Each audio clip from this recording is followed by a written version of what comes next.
Facebook is online. Page is online. Facebook King's Crossing Church of Christ members group is online. YouTube is online. And so we are coming up. I'm going to minimize that. I say Zoom is tattling on you because it says you're now streaming somewhere else. Zoom, maybe Zoom is trying something that isn't too popular with big tech these days, and they're keeping everything above the table. So, all right. So here's what I'm going to do for the sake of cutting down on audio feedback. Per usual, I'm going to mute everyone. Dr. Manor, if you then would unmute yourself.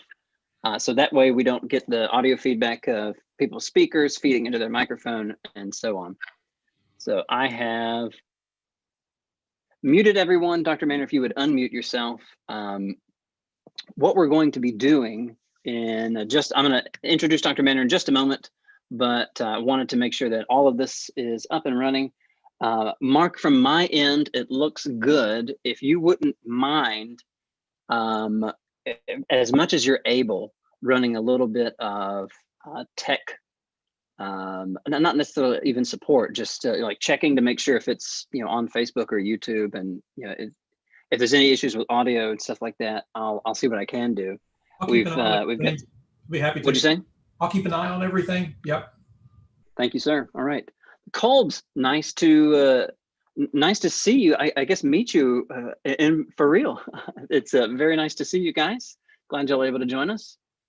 And okay, well, we'll take it away. Guys, thank you all so much. If you're on Zoom with us right now or watching on one of our Facebook platforms or YouTube, we really appreciate everybody joining us for this really exciting interview that I've been looking forward to for a while now. I have with us Dr. Dale Manor, Professor Emeritus of Archaeology and Bible at Harding University, and also the Field Director for the excavations at Tel Bet Shemesh in Bet Shemesh, Israel. And so what that means is Dr. Manor is a legitimate bona fide archaeologist. He leads excavations every summer, pandemics permitting, to Tel Bet Shemesh in Israel. If you want to figure out what that is, it's spelled like this, and you can look up Beth.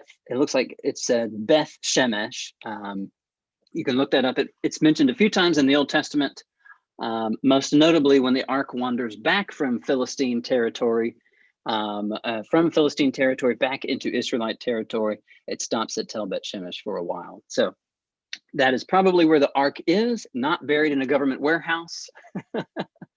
Very unlikely. Anyway, it's supposed to have gone to Kiryat Jearim. that's the word. That's the word on the street, at least.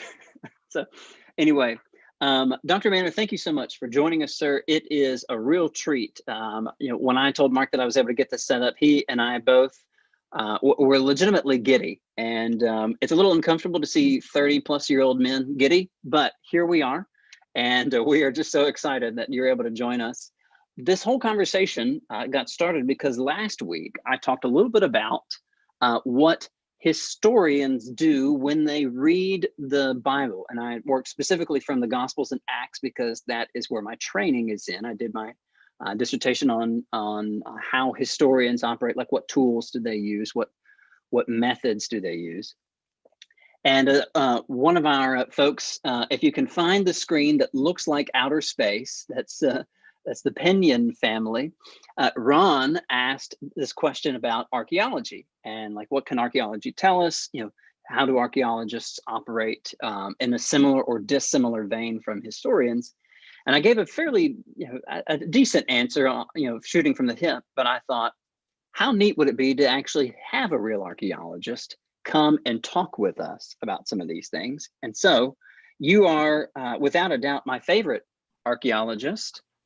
Favorite real archaeologist, favorite fictional archaeologist, of course, would be Indiana Jones. As but would be mine.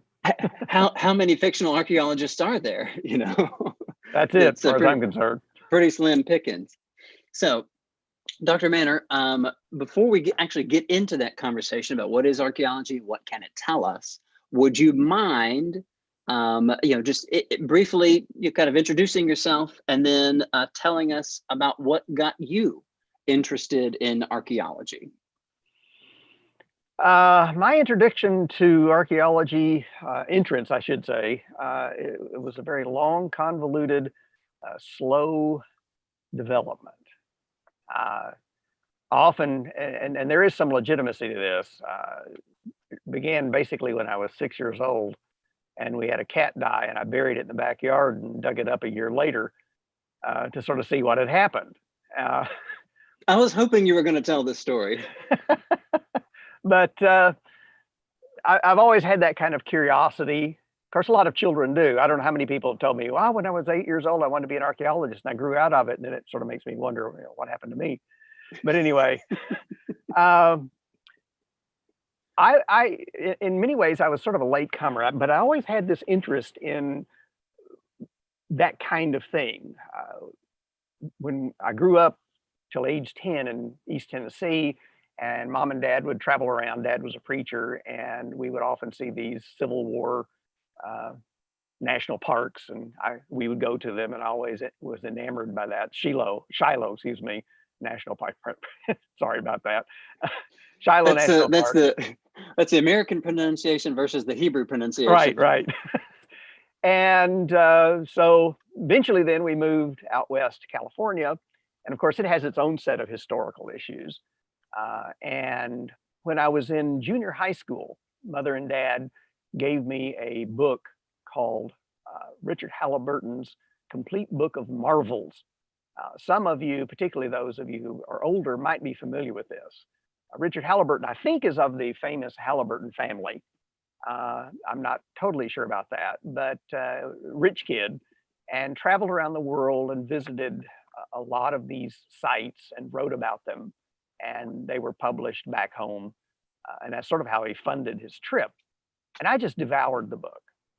And then as I was going to college, I noticed later, it didn't register with me at the time, but I noticed later that when the teachers would give an assignment that was sort of open-ended, a research assignment, I had a tendency to gravitate toward historical and archaeological kinds of things. And eventually I earned a bachelor's degree from Pepperdine in religion and was preaching full-time. And then went on to get a master's degree from California State University, Dominguez Hills, in humanities. And I also emphasized a lot of the historical archaeological angle relative to that, and even wrote on some aspects of my trips. Mom and dad, and this was probably the tipping point. When I graduated from my bachelor's degree, mother and dad were going on trips to Israel, tour trips, and they took me along. And that sort of burst everything wide open. And so then the master's degree, I tailored that way. And then I decided, I think I want to get a doctorate in archaeology. And so I looked around, and University of Arizona in Tucson had at the time the premier biblical archaeologist in the world, William G. Deaver. Now I say at the time, he's retired and has been for quite a number of years, but he's still a heavy hitter as far as the academic world is concerned.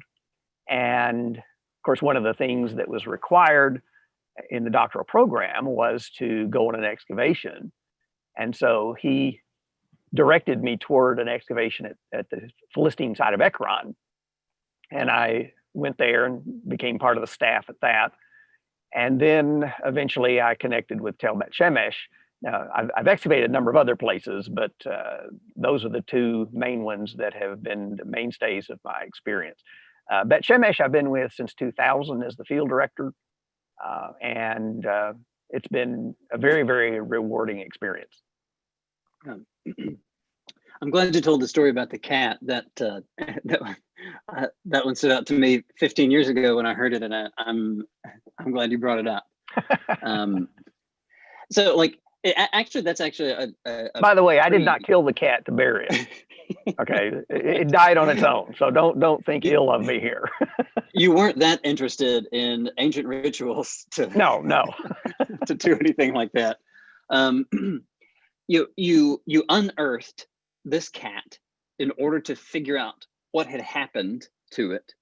That doesn't feel like it's too different from what a lot of archaeology is today, at least when people typically think of archaeology. So that brings us to our, really kind of an introductory question. What is archaeology? What do archaeologists do other than carry bullwhips? You've never seen me carry a bullwhip on a dig. No one has ever seen me carry one on a dig. No, just pocket knives and stuff. Yeah, right. The word archaeology itself is rather interesting. It originally refers basically to history, to sort of ancient history in relationship to, say, Josephus. Josephus' histories are the archaeology of the Jews. And so it's a historical account, but it's a different nuance slightly than historion, which is, of course, transliterated into history.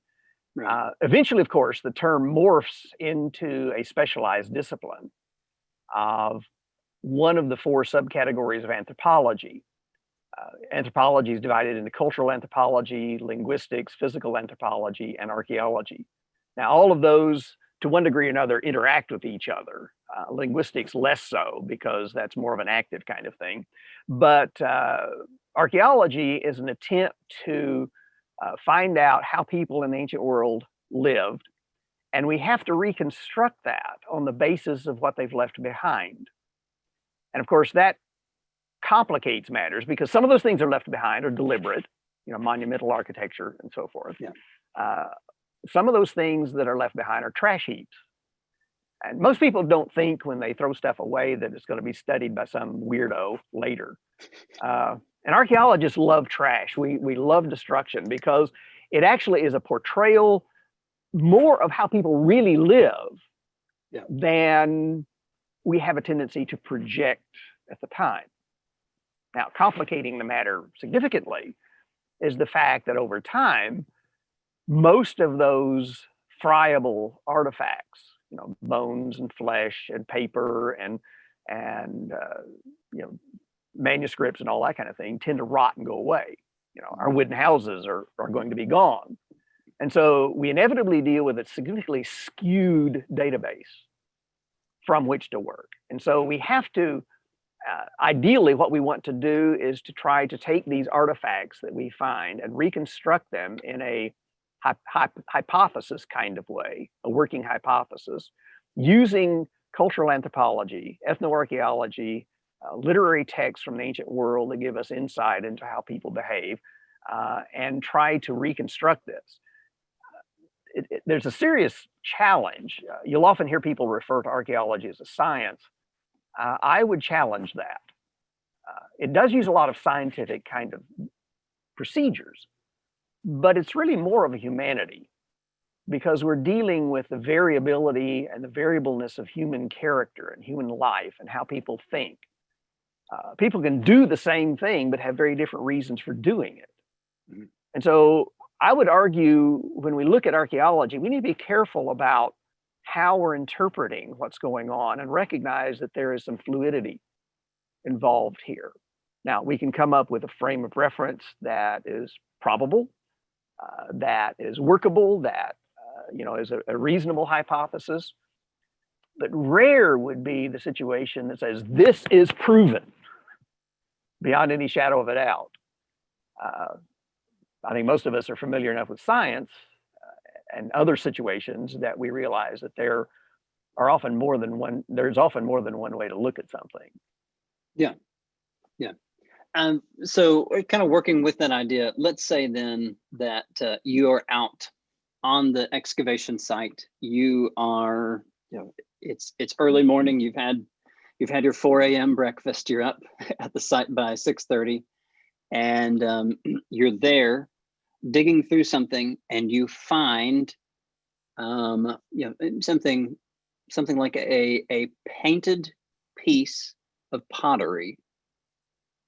what questions do you start asking? What things do you start looking for? What can that tell you about that particular area where you found that? So let's just kind of make it real nuts and bolts there. Okay, the painted pottery in and of itself is not necessarily a giveaway. One, the fact that you're dealing with pottery, you're dealing with something that an individual has made. Okay. I sent you a slide of a mud brick. I don't know if you can put that Yeah. up for people to look at.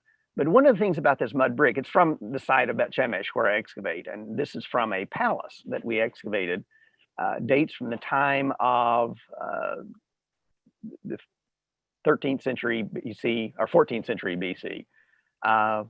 Late Bronze Age is what we call it.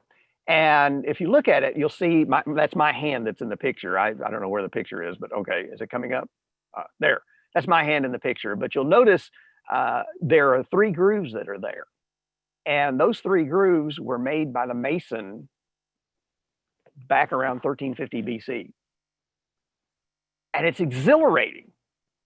Now, I'll have to admit, sherds, broken pottery doesn't do much to me anymore. I mean, arguably, I could probably say I've handled millions of pieces of pottery. It's sort of an old hat, but when we run into this mud brick, and when I drag my finger across that mason's mark, there's a sense in which I'm reaching across time and shaking hands with this person. And especially since this has just been exposed. You know, while I was not the first one to touch that brick, I was among the first to touch that brick, and to realize that you're among the first people after 3,500 years to see this artifact. Now, you do talk about painted pottery. There is a tendency for a lot of ethnic groups to have sort of a characteristic design that is typical of them. So Now, like an example of an ancient ethnic group might be, say, the Philistines. Exactly. And of course, Okay. at Tel Bet Shemesh, we have the presence of Philistine pottery from time to time. And it has a very, very distinctive look to it. And so when we do find a piece of pottery that has this design to it, we pose the question, why is this here? Okay, how did it get here? What does it tell us about the interactions of the people at Bet Shemesh, which the Bible describes as an Israelite town, as opposed to the Philistines, who are at Ekron. And what's interesting is I began my excavation experience in life at Ekron, where the Ark of the Covenant, the last place the Ark of the Covenant was. And I'm ending my academic career at Tel Bet Shemesh, which is the first place the Ark came to. And Ekron is only about 7 or 8 miles away. And so somewhere in that range of distance from Ekron to Bet Shemesh, it changes from Philistine territory to Israelite territory. And one of the issues that often comes up anthropologically is a tendency, particularly in a time of conflict, that the opposing parties will have a tendency to bolster their identity by refusing to participate in what the other does. Now, that's not universal. Again, we're dealing with humanity, and human beings don't always follow a certain pattern of behavior, but this is sort of characteristic. Sorry to interrupt. Could you describe that, maybe contextualizing that for us today? Could you describe that kind of phenomenon as maybe a burst in patriotism or something along those lines? That would be a pretty good way in a modern phrase to describe that. The most patriotic that I remember the U.S. being was immediately after the aftermath of 9/11. Right. And it was a time of conflict. And I can imagine that for those who might remember the end of World War II or other times of conflict, I can imagine that was similar kinds of sentiment were around. So okay. Now one of the things that we do with this pottery, the Philistine piece, for instance, that and we found several pieces at Bet Shemesh. But there's a significant drop in the number of Philistine pieces of pottery that take place at Bet Shemesh, it's like 2%. Okay, of all of, and we try to collect all the pottery, which is a lot of pottery. So only 2% of the pieces that you found of a during certain the time whole period. Yeah. at a certain time period Yeah. were Philistine pottery. As opposed to Timnah, which in the Bible is described as the place where Samson goes to get his first wife, a marriage that was never apparently consummated. Yeah. They were having a sale. Yeah, and she is a Philistine. You remember he goes home and tells mom and dad, her soul woman want to marry. And I can imagine mom saying, couldn't you find a nice Jewish girl to marry? And, he insists. And so, but she's a Philistine living at Timnah. Well, Timnah is only about 4 miles from Bet Shemesh. Mhm. And now, another element. Israelite pottery is boring as it can be. I mean, it's dead stuff. Mhm. Philistine pottery is pretty. It has an elegance to it. It has aesthetics to it.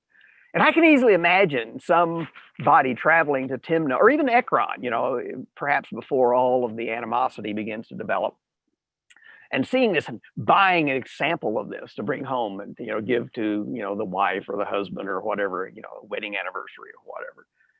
We don't know why these pieces of pottery are here, but there are hardly any that are here. But at Ekron, there's a lot, which is only about 8 to 10 miles away. So you have this geographic decline of significance that takes place geographically as you go from known to be Philistine territory to Israelite territory, where this changes. And the pig bone issue reflects even more dramatically that difference. Yeah. I mentioned pig bones last week, and I'd love for you to be able to go into a little bit more detail, because that really gets us into this question that we were asking last week. What about, what kind of corroboration does the Bible offer with archaeology? And so if you'd be willing to talk about that, I mean, because it's a perfect segue right into this topic. So if you could tell about the pig bones. Most of the towns, we have to look at the historical picture. Okay, so through time you have this development of cultures and so forth, and the Israelites arrive. Now, there's a big argument. I don't want to get embroiled in that one, but there's a big argument as to when the Exodus occurs. Okay, now, just for those of you who might be curious, I'm a late date Exodus kind of guy for a number of reasons, one of which has to do with these pig bones. Okay. And it's almost the threshold of 1200 BC, which is usually roughly the date of the arrival of Israel as we understand it with a late date Exodus scenario. That pig bones stop. I mean, they just don't exist in the territory, the central part of the country. Whereas for earlier periods, there were pig bones. Now, at Bet Shemesh, we were looking at this. We were digging through Iron Age, 1200 BC and later stuff.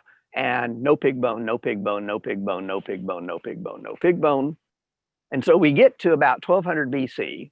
And the lurking question is, are we going to find pig bone in the layer below, which we would have inferred would be Canaanite, before Israel arrives? So to pause just for a second and get us all up to speed, during the, in the levels of occupation that you can tell, Israelites lived here. Right. You found no pig bones.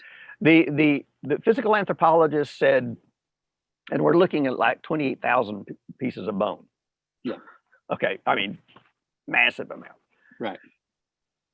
There's one bone that might be pig, but he's not sure. I mean, this guy's good too. I mean, yeah. So in all these levels, 28,000 bones.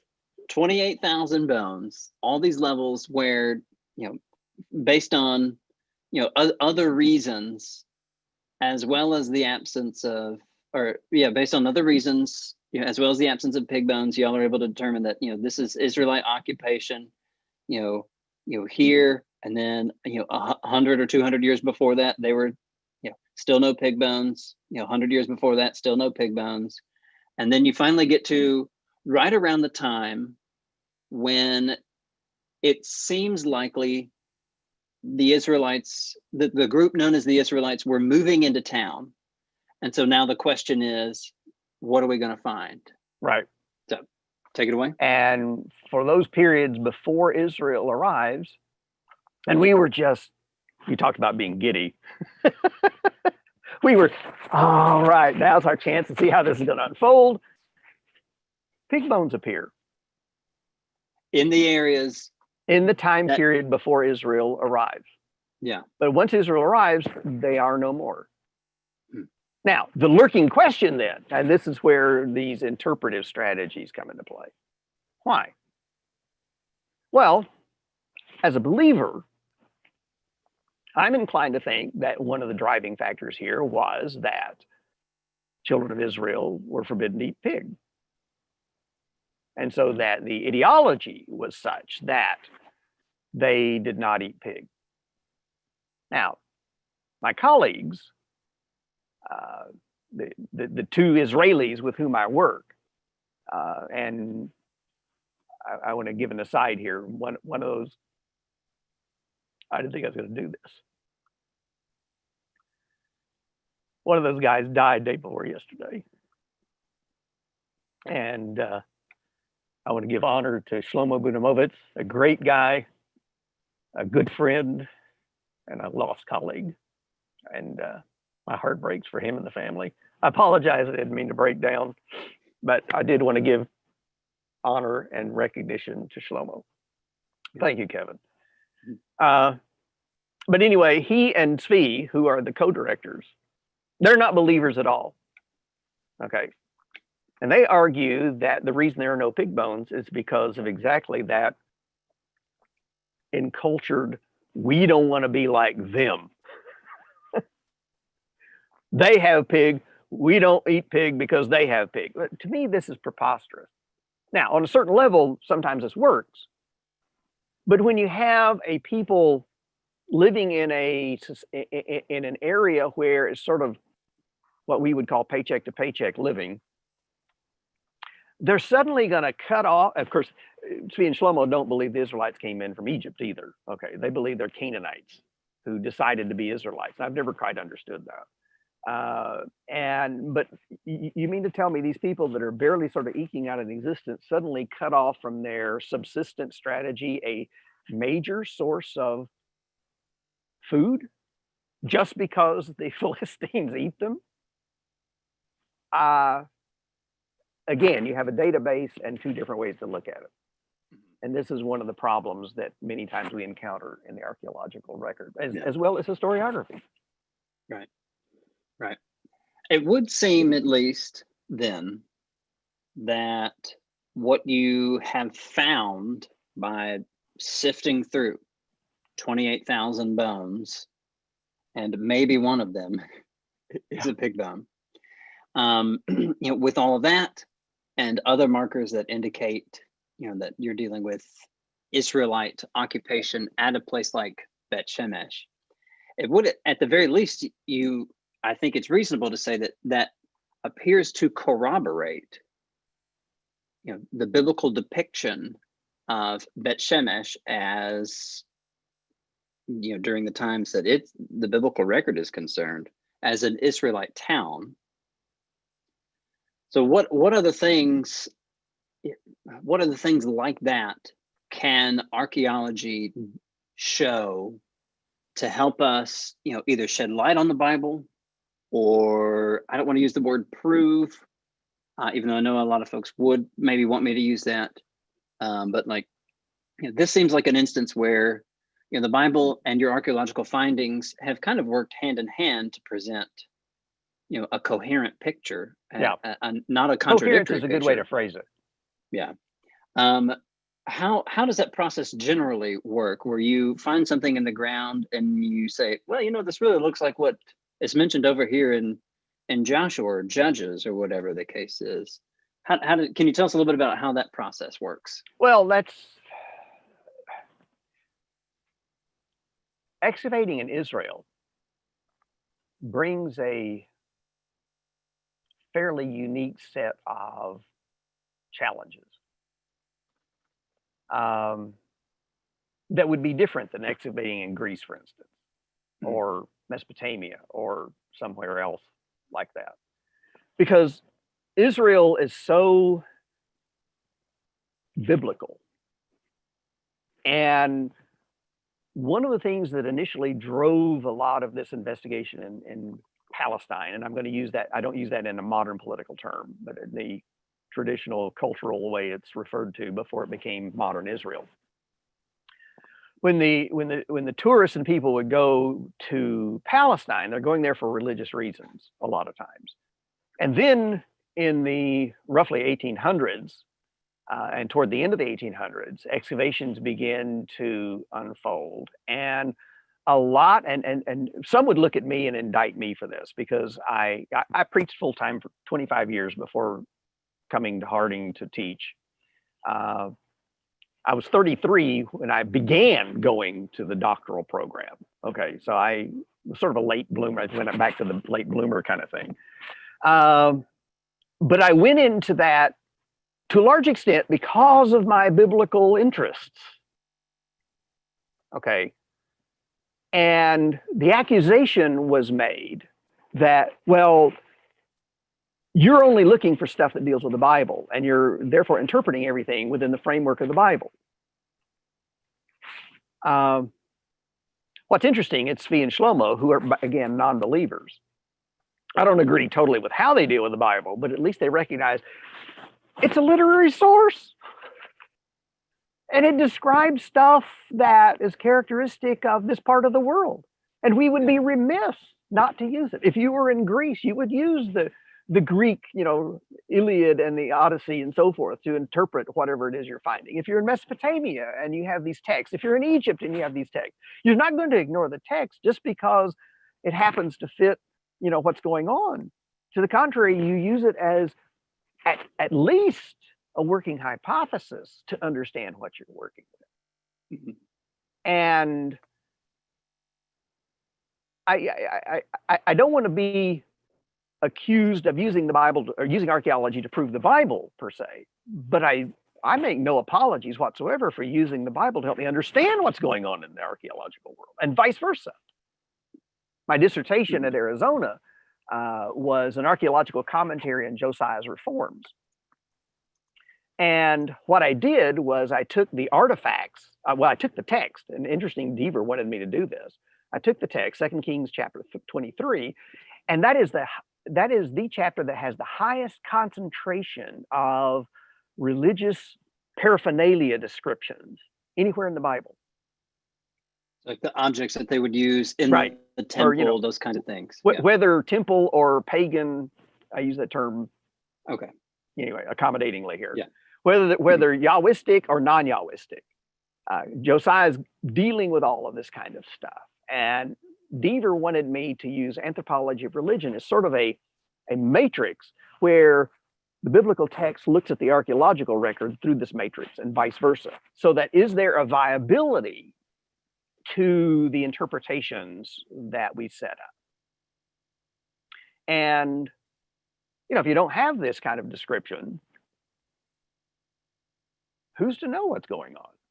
Now, this is where cultural anthropology and ethnoarchaeology can be helpful. But the investigator in any kind of investigation, whether it's criminal investigation and it's interesting, I don't know how many of you know Agatha Christie. I know all of you know who she is, but she was married to an archaeologist and went on digs with him and worked with him in Mesopotamia.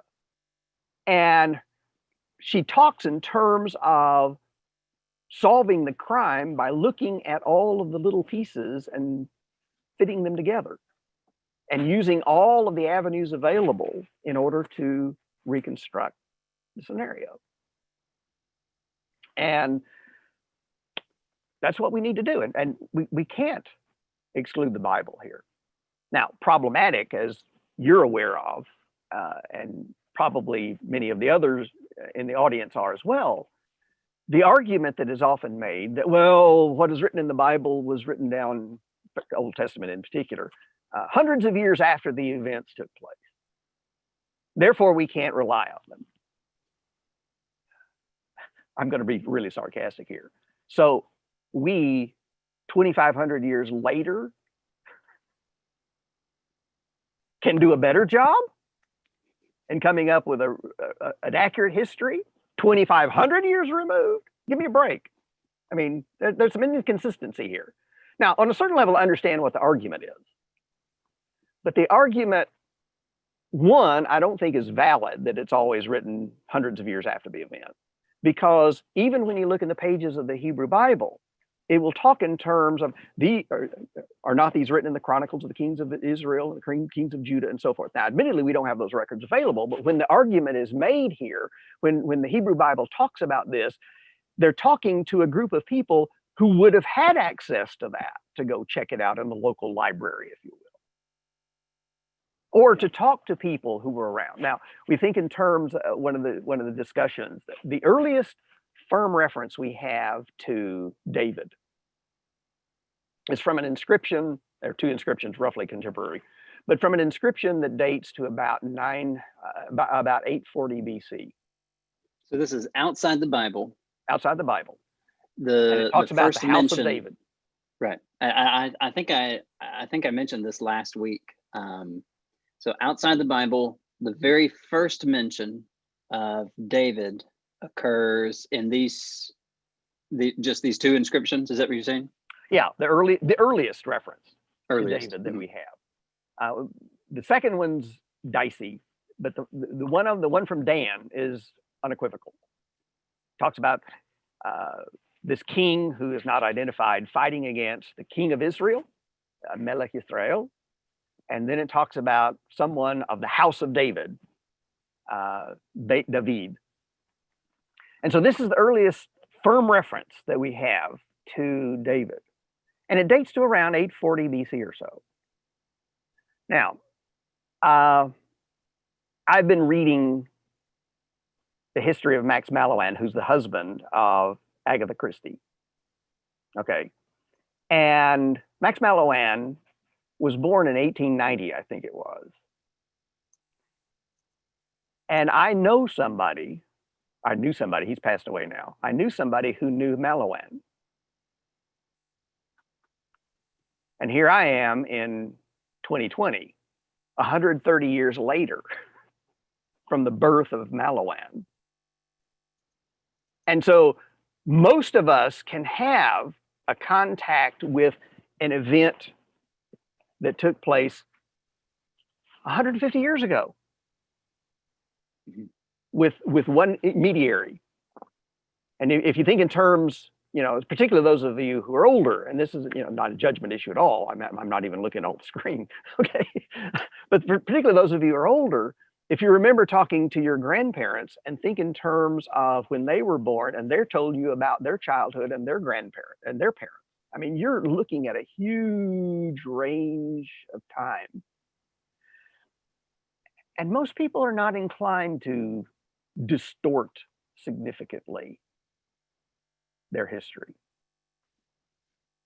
And so this argument that this is a very, very quick discussion of this. So the argument that it's written down hundreds of years after the event, one seems to imply that these people didn't do any investigation whatsoever. They just sort of made it up tabula rasa. And where does that come from? I mean, we need to give it some credibility. And when we do look at the Iliad and the Odyssey, there are a lot of things that are described as far as the travels are concerned, that we can follow what's going on, even though that's written down. Homer lived about 800 BC, and the Iliad Odyssey kind of stuff was reflecting something 400 years earlier. Mm-hmm. Let's be consistent here. And that's part of the problem. The biblical archaeological world often is approached as having a different set of criteria for establishing historiography than is the case with other places in the world, and it's largely because of the vested interest of the religion. And my opinion, this is me as a preacher. Okay, I have several hats that I wear. All of them look like Indiana Jones anyway. But anyway, I have several hats that I wear. But when it comes to the preacher, I think a lot of people don't want to listen to the implication of the text, because the text of the Bible is making a moral, spiritual claim that a lot of times they don't want to subscribe to.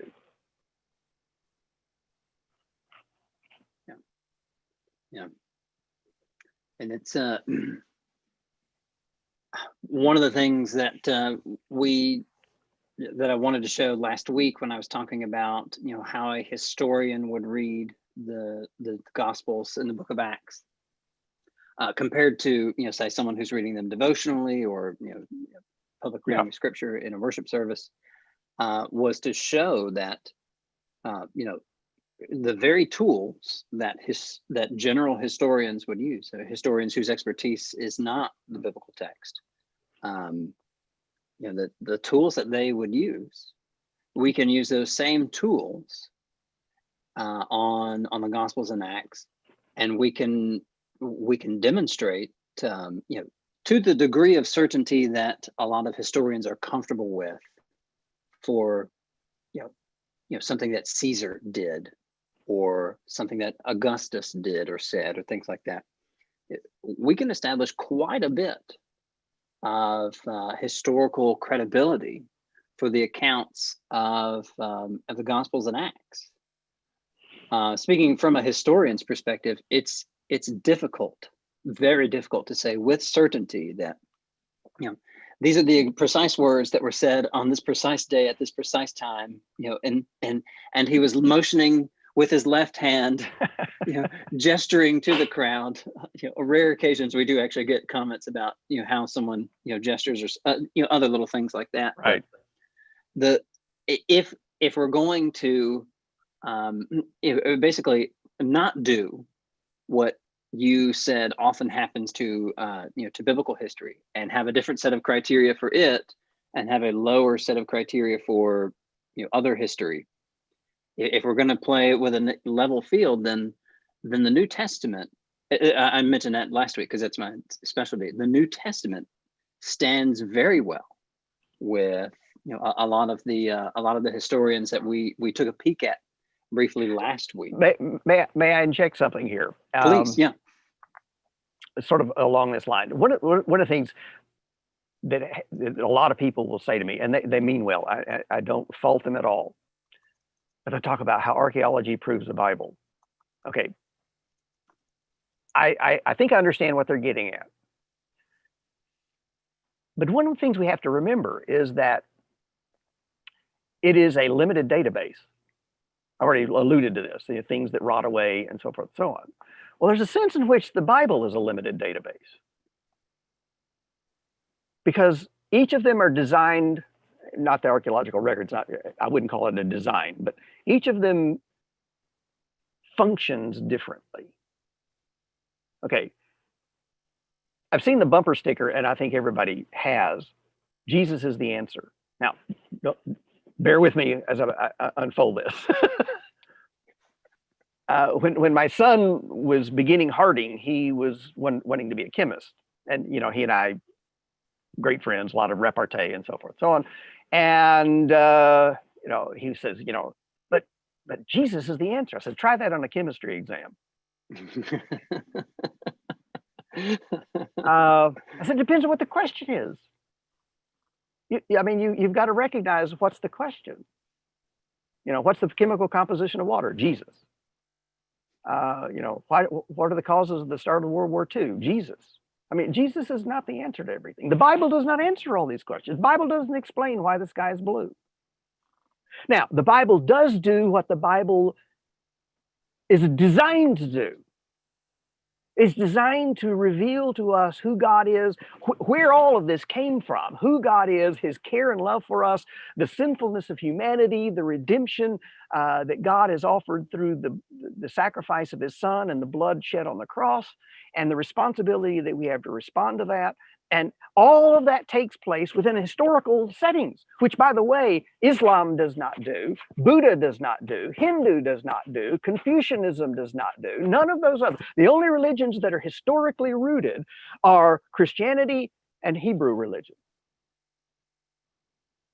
And they stake their claims on God's activity in history.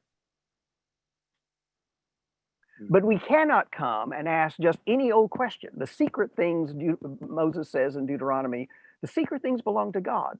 But God has given us everything that pertains to life and godliness. And every scripture is inspired and is profitable, that the person who is a servant of God can be furnished completely to every good work. 2 Timothy chapter 3. God gives us all the tools we need to do the job that we need to do. So to come to the Bible to expect it to answer, what is this artifact? It may not respond to it. Now, the flip side is this artifact may never be mentioned in the biblical text. But I would argue the more that we have artifactually, textually, biblically, and any other discipline, the more information we have, the richer and more vibrant our understanding of God's word is, because we have a larger context and matrix within which to put it. Yeah. And that's part of the beauty of it. I think you could tell I get excited about stuff. I was going to ask. I get excited about this because I want people to understand this. When people argue that times have changed, the Bible's irrelevant because it's an old ancient book. We've changed the technical ways we do things. You know, we can kill people with laser beams and nuclear bombs and, you know, never see their faces in anything. But why does all of this animosity occur? It occurs, evil things proceed from within, Jesus says in Mark. From within, out of the heart of man, evil thoughts proceed. And then he lists all kinds of things that, look at your newspaper. Well, a lot of people don't look at newspapers anymore. But, you know, look at your news feeds. Look at Facebook. Look at Facebook, right? I mean, all of this is still with us. This is what's frightening about Romans chapter 1. When Paul begins to delineate the corruption of the world that has left God, we're there, folks. Yeah. Times have not changed. Just the technical ways we've done things. The issue of the human heart and the relationship to God remains the same. But one of the things that happened to me, and I did not anticipate this, when I got into archaeology, is I began to realize these folks really aren't any different than we are.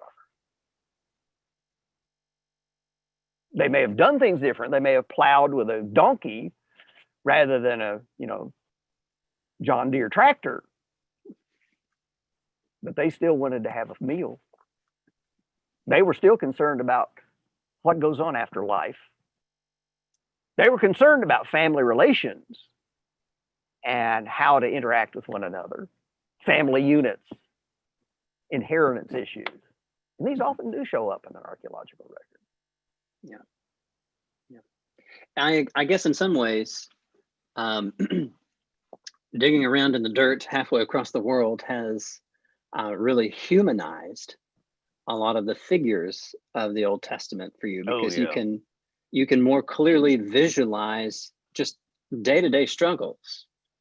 And I've stood on the edge of the ruins there at Bet Shemesh and looked across the valley. And you know, it would be quite scary to see a band of raiding Philistines come in from the west. You know, and like you can actually visualize that.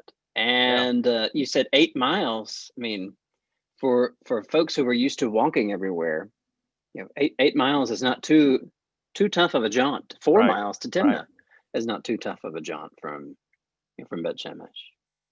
Yeah. One of the things students often would say to me in evals, man, you get so lively in all of this. When I'm talking about particularly narrative, I don't tell the students what's going on in my head.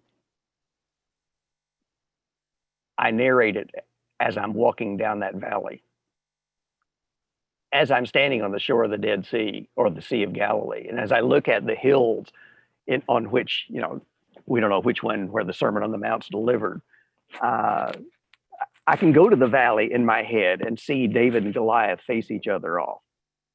I mean, it brings it to life. This is not just some theoretical thing that, has no connection with reality. It does. It connects with us. Talking about connecting the Bible and reality, we've got just a few minutes left, and I was wondering if you might be able to tell us a little bit about the significance of this find at the archaeological site of Ketef Hinnom, and these two little scrolls of silver. And that might be a good way to wrap us up, because this is a really exciting find. I refer to these as the chewing gum inscriptions. The one on the left is a little bit larger than a stick of chewing gum. The one on the right is a little bit smaller. But when they were found rolled up, like children will often take a stick of chewing gum and roll it up. Most of you probably have done that. I remember I used to do it as a kid all the time. And there's this little hole that is in the middle when you roll it up.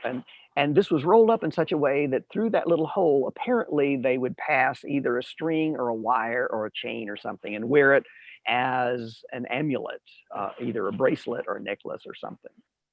But in the excavations at Ketef Hinnom, which is on the upper edge of the Valley of Hinnom in Jerusalem, Gabriel Barkai was excavating one of the few tombs there that had preserved anything.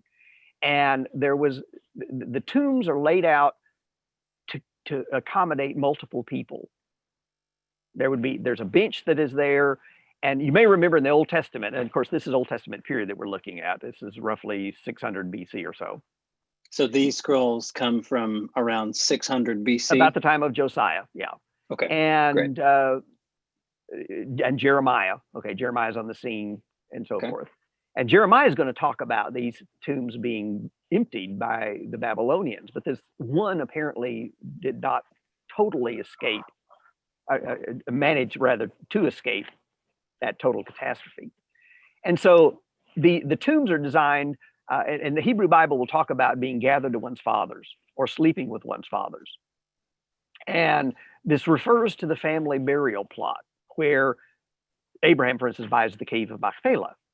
And he inters his wife there, and he's going to be buried there, and Isaac and Rebekah are going to be buried there, and Jacob and Leah are going to be buried there. Rachel, you recall, dies elsewhere and is buried elsewhere.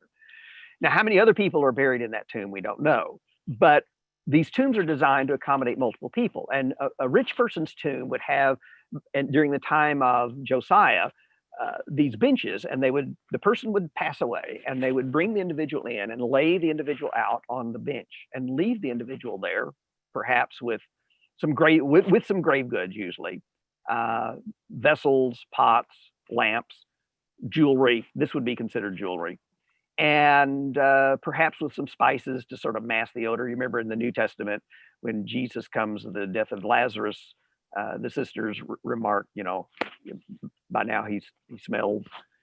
This is again another kind of New Testament variation on this. So after about a year, they would gather these bones up and literally dump them in a cave within a cave, a repository within the room that is there. And when Barkai excavated this, they found these two amulets. And the two amulets read slightly differently, but they are the priestly blessing, along with some other comments at the beginning. But the Lord bless you and keep you. The Lord make his face to shine upon you. The Lord, be gracious unto you and give you peace. By the way, this is the oldest passage of scripture that we have preserved outside of the Bible. Dead Sea Scrolls are not it. Around the time of Josiah. Right. Now, admittedly, it's not long, but nonetheless, it is significant. Now, why the person wore this, we don't know. Okay, one possibility is that it was an amulet that the person wore everyday life, and hence when the individual passes, we don't know whether male or female in this case, when the individual passes away, it is part of that collection that goes into the afterlife with the individual. Or is it an amulet that is given to them at death with an understanding of an afterlife? The Lord bless you and keep you. So we're at odds as to exactly how to interpret this and its function in that society. But it does tend to imply at least an element of understanding of who Yahweh is, and harks back to the famed priestly blessing. Now, I would be cautious about arguing how orthodox, if you will, the individual was, because their world was much like ours in that you had, for many people, sort of an artificial, superficial, like I should say, kind of religion. So how much it says about the orthodoxy of the individual who passed away is difficult to say. But it was. I remember when this was found. I was not excavating there. It was found before I got into archaeology, but I did excavate at Ketaphinum, by the way. I did excavate at that site. That's one of the other sites that I worked at. And Barkai is a great guy. Were you here when he spoke on campus? I think I remember you mentioning him was when he was there. Great but guy. I don't know if anyway, I was there. This put Gabriel Barkai on the map. This discovery. It's amazing how one discovery can suddenly propel one into the stratosphere in the archaeological world. I've not suffered with that problem yet. So just by way of comparison then, these silver scrolls, which like you said, are about the size of a stick of chewing gum. So Yeah. I mean, They're not that thick. Size of someone's finger, and the whole process of unrolling them was a painstaking process. It really is worth reading either the Wikipedia page or finding some news release about it, because there's just a lot of work and ingenuity that went into preserving the scrolls so they could unroll them and then read them. But that the text on there comes, like you said, from the priestly blessing from Numbers. Number 6, yeah. The Lord bless you and keep you. And you said that is the oldest known copy. There could be some out there, buried somewhere, but that's the oldest known copy of any text, any verse from the Old Testament. When you compare that with our, more complete scrolls of Old Testament books, it's leaps and bounds older, because we have some texts from Old Testament. We have some remains of Old Testament texts from the Dead Sea Scrolls, which many of those are dated around 2,000 years ago. Is that right? Some of them go back to. I've read some dates that go back to about 250 BC. Okay. At the earliest, but not very many seem to come from that period. Most of them come from the 1st century BC and AD. Okay, yeah. And but then our complete copies of the Hebrew Bible, like the actual, some of the oldest complete copies, they're medieval, right? Right. Yeah. Yeah. And so it's wild to think about that. When you compare that with say what we have available for the New Testament. The New Testament has a much easier job of, being able to point to some pretty old manuscripts. I do find it interesting, though, that the oldest known example of Old Testament text and the oldest known example of New Testament text are both small fragments. I'm thinking of the John Ryland's papyrus. There's a scrap of paper that has writing on both sides. It's 2.5 inches by 3.5 inches, and it has some verses on it from the Gospel of John, and it's dated. I've seen dates as early as around 125 AD to around 150 or so. it's fascinating that these two little scraps are the oldest things of what we have. And one of the thrills of archaeology, people often ask, well, what do you expect to find? Well, we can talk about what we hope to find, but we never know what we're going to find till we find it. A question was just asked in the chat: will the Ark of the Covenant ever be found? I'm of the strong opinion, no. I'll go ahead and explain why. There's a passage, Jeremiah 3:16, which sort of sounds familiar. Sounds like John 3:16, but it's not. It's Jeremiah 3:16. And God through Jeremiah is talking about the destruction of the city and so forth. And he talks about the Ark of the Covenant will not be made again, which sounds remarkably like it's going to go away. And I'm of the opinion that, and this is opinion, but it's based partly upon this touch point, that the Ark of the Covenant was destroyed by the Babylonians, because Babylonians came 4 times to this recalcitrant town, trying to get them into submission. And I'm of the opinion, first, they according to the Bible, Daniel and his company, 605. And then they come back in 597 when Ezekiel and a fairly large contingent of folks come back. But then the Hebrews continue their rebellion and they come back in 586. And you get the sense that they're frustrated and they destroy the temple, though. Maybe this will break their resolve. And I'm of the opinion that's probably when that sacred artifact was destroyed. Now, Ezekiel will talk in terms, the Hebrew people felt like, the temple of the Lord, the temple of the Lord, the temple of the Lord is here. Jeremiah 7, wonderful passage where they're placing their confidence in the presence of the temple as being their insurance policy against the Lord or against the destruction of the city. But Ezekiel chapters 9 and 10, Ezekiel sees the vision of the Lord leaving the temple.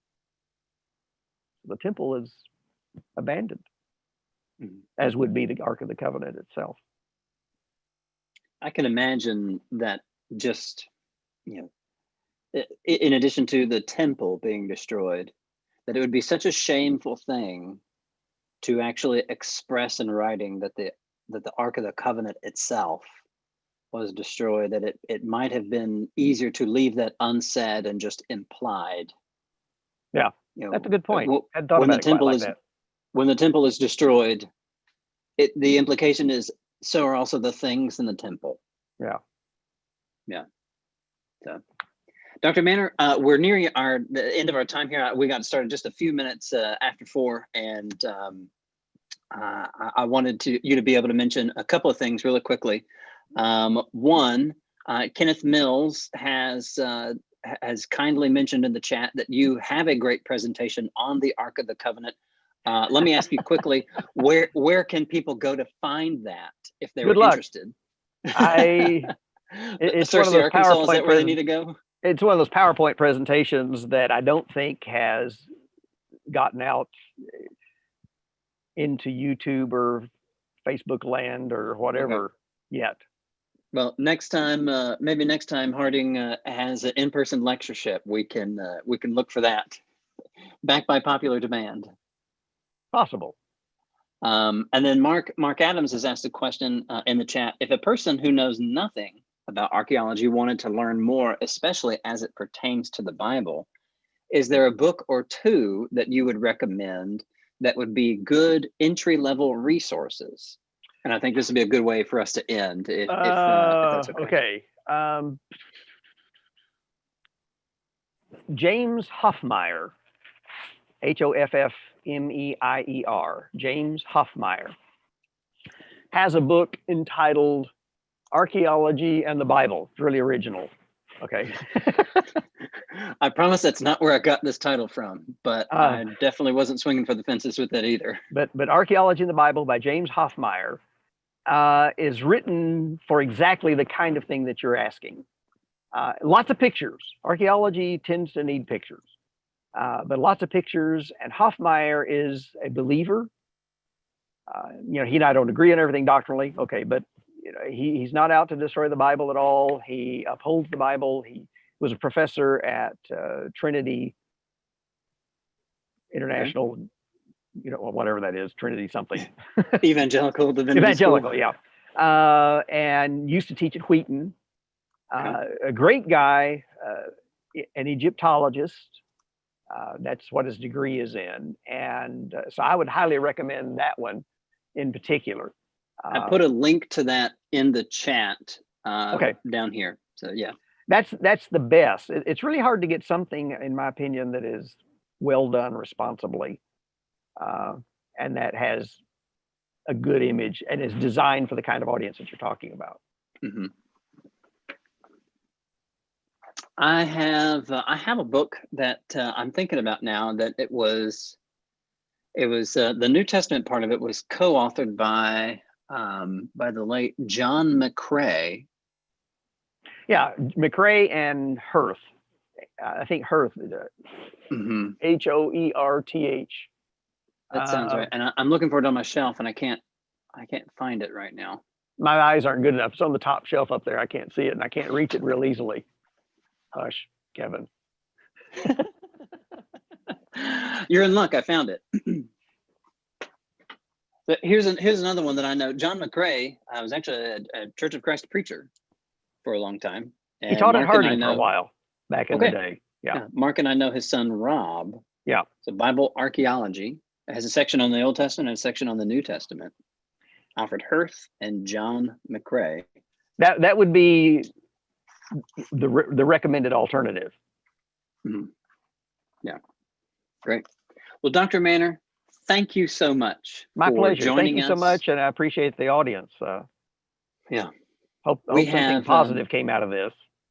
I think so. I really appreciate you being able to tell us a little bit about what archaeologists do, and kind of how we as Christians can approach archaeology. It seems like it would be wise for us to maybe take with a grain of salt whenever anybody says, well, archaeology disproves the Bible time and again. It's like, well, no, that's obviously not the case. Yeah. And that it seems like maybe we need more caution to approach these kinds of things. So, Dr. Manor, I want to end with this comment. Back when I was still in the graduate program, I'd go every summer to dig, and our daughter was in high school at the time. And one year, I didn't hear it, but she said something to somebody through Sharon, my wife. Yeah, Dad's gone to play in his overgrown sandbox. Yeah, I will not deny it. That's a good image to leave. I still go play in my overgrown sandbox. Yeah. Thank you, sir. Really appreciate it. You're on Facebook, right? If someone thinks of a question, yes. and would like to hit you up, you can find Dr. Manor at just Dale Manor on Facebook. And in the meantime, thank you, sir. Really appreciate it. And maybe if there's another new exciting discovery here, in the next year or so, we can get back in touch with you, and you can give us the inside scoop. Okay. All right. Everyone, good evening, thank you all so everybody. much for joining us. We'll see you all next week at 4 p.m. for Dr. Richard Oster to tell us a little bit about the backgrounds in the New Testament and how that can help us out. So, see everybody next week.